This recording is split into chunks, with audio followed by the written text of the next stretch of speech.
I'd like to call the stage Alec Beck. Alec Beck. He's a skate park project, aka the Tony Hawk Foundation, who gave us a lot of money back in the day. Here he comes, Alec.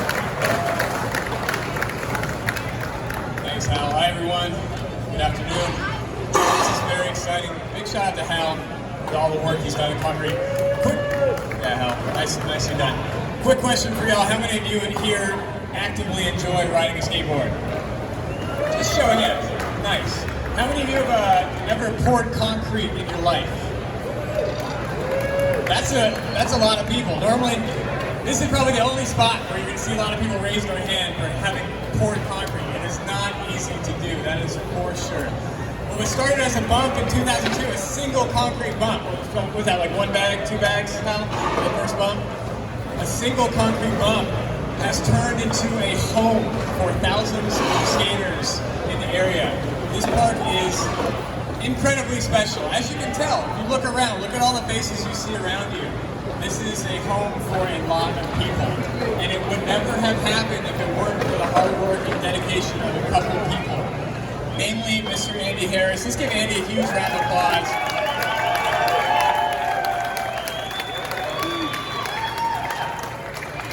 This type of stuff does not happen by accident, right?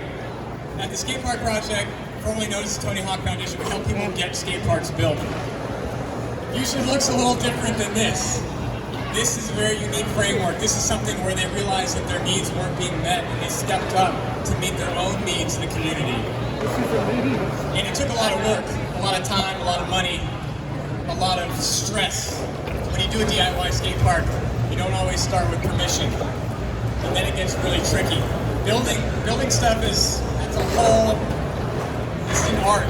It's an art and engineering, but getting it through the city takes a lot of patience, a lot of persistence. And those are the things you learn riding a skateboard. You learn how to be patient, you learn how to be persistent. And Andy and Hal and April have all stepped up and they believed in the process. They believed in this. And the city stepped up to work with something that was new and different. And because of that, you all have a home for probably decades to come.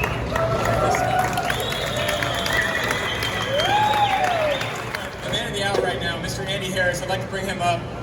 None of this would be possible without Andy.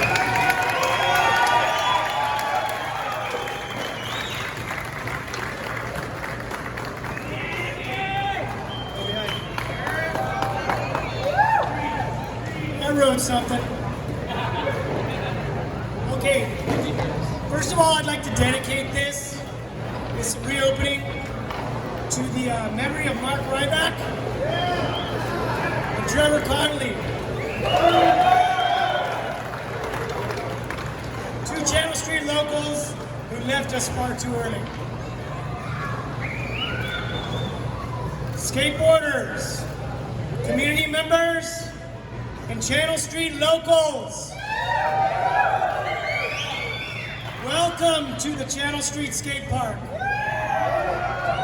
Legal for the first time in its 20-year existence.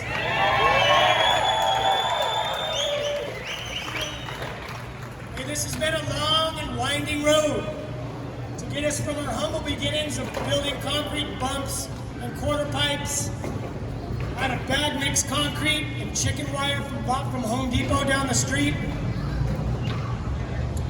to what you see here today.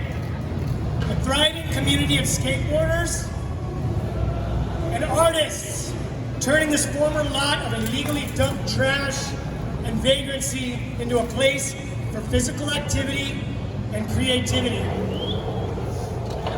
Back in 2002, when we first started messing around down here, we had no aspirations of building an 8,000 square foot skate park on land that wasn't ours. We simply wanted a spot to skate, out in the sun, and where we wouldn't get kicked out. Our division LAPD's right down the street. We figured it was a matter of time before our little spot got squashed. And in fact, it almost did. In 2003, right after we graduated from bag mix to ordering full trucks of ready mix, we were visited by a bunch of city and port departments. And right when we were trying to finish 10 yards of concrete, it did not look good for us that day. But a phone call was made, and Caroline Brady from the office of then Councilwoman Janice Hahn came out and somehow convinced these various departments to back off and let us be. I think to this day that woman has magical powers. By 2004, we had formed the San Pedro Skatepark Association, a nonprofit 501c3 charity, and soon after received our first grant from the Tony Hawk Foundation. That bowl that all these guys are standing on, that was built with that money. So thank you to Mickey Vukovic, who's here today. Thank you to Tony Hawk. Thank you to everyone.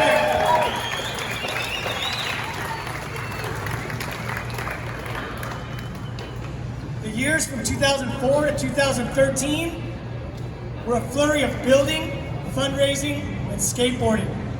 We watched kids grow up down here, going from little groms who couldn't drop in to absolute rippers who could skate anything. We've created all-terrain vehicles down here.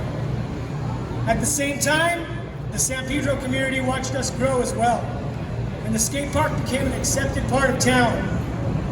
While there are countless DIY parks in the world these days, I truly believe it is the makeup of this Pedro town that helped this particular park survive.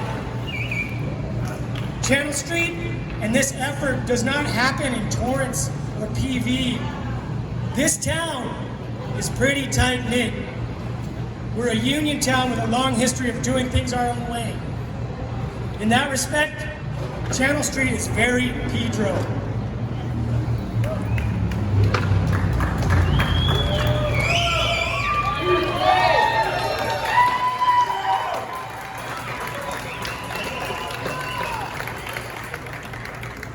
As you may know, however, the next several years were a darker period in our history. The park was closed in 2014 due to a freeway widening project, that piece right there, that involved overhead construction. We were told by the Port of Los Angeles, which owned the land, and Caltrans, that we'd be back in business in about a year. This, of course, did not happen. Instead, we found ourselves mired in a sea of bureaucratic red tape that only a port in a city like LA can produce. But the council office, now under the leadership of Joe Buscaino, had our back. The port made it clear that they didn't want to be in the skate park business, but they were also willing to part with the property. Thus began the long process of transferring the land within departments in the city of Los Angeles. Without the help of some key people affiliated with Council District 15 in navigating the planning department and LA Department of Building and Safety in downtown LA, we as an organization would have been lost and the skate park's existence put in jeopardy. So here we are, 7 long-ass years later, with COVID mixed in there for good measure. We completed our tasks, cleared the hurdles, and as I said before, we are legal and we are open.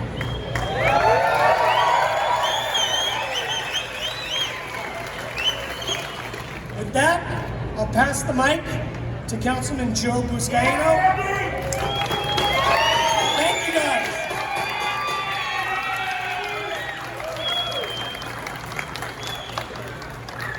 Listen, you don't want to hear from me, let's hear from Andy Harris. Amazing leader in our community. Amazing. Andy, Robbie, we love you. I was telling Marie, his mother-in-law, this relationship over the course of these last 8 years has been somewhat like a marriage. In a marriage, you agree to disagree. Yeah, you quarrel. You love each other. There's a divorce on the table, but not with Andy and I in my office. We are stronger than ever today, just like a marriage should be. I love you, my brother. You know, oftentimes, if you want to do business in the city of Los Angeles, in any municipality, you have to hire lobbyists, consultants, puts you back financially. We didn't have to do that here at the Channel Street Skate Park. You know why? It's because we had each other. We had each other to talk about the common goal here is to preserve this DIY skate park. And we did it. It's now official and it's legal. And thank all of you for being alongside this journey. Now, to all the politicians who are listening today, if you don't welcome the skateboard community into your office, if you don't have a skate park in your city, trust me, they will find one and they will build one on their own.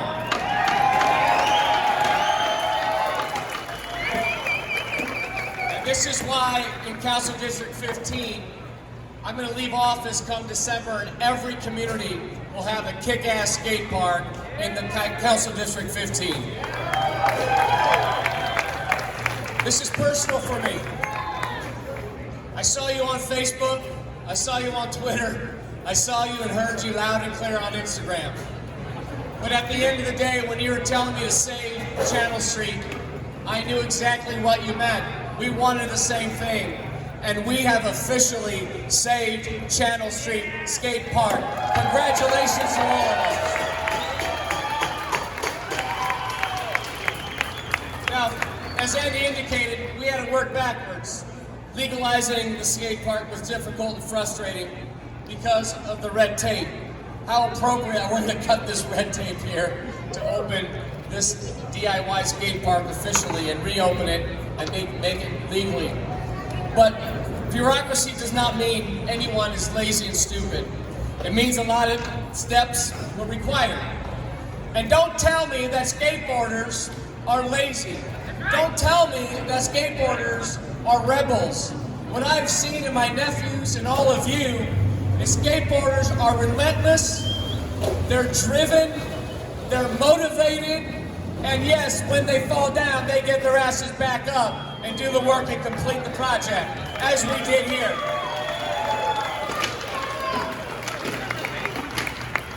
In fact, in 2028, the city of Los Angeles will be hosting the Olympics. And I know damn well that an Olympian is going to come out of the Channel Street Skate Park. I believe it, and that's what we envision. But if you look at the skate park today, Channel Street has made all the necessary additions, including drainage, storage, and everything else that was required. Even got insurance and met all the legal requirements. And here we are today. This is clearly, my neighbors, my friends, an historic day in San Pedro. Skaters have often been seen in movies and popular culture, been depicted as slackers, but these skaters who originally built and now saved Channel Street are some of the best people in our society. Let's be mindful of that and let's celebrate the work that you did. And for every other neighborhood in the city, in this state, in this country, give skateboarders an opportunity to thrive. This is one of the greatest crime prevention tools that a city can ask for. This is a safe haven. And you know what? Skaters police themselves. And that's the beauty of who we are as a community. And when someone slacks off here and someone doesn't follow the rule, we will hold each other accountable. Because the Channel Street Skate Park will be treasured and not trashed for future generations to come. Channel Street Skate Park, where you at? You have any board members? Come join them. Let's go, make some noise. San Pedro Skatepark Association, make some noise. Leaving a mark in Pedro.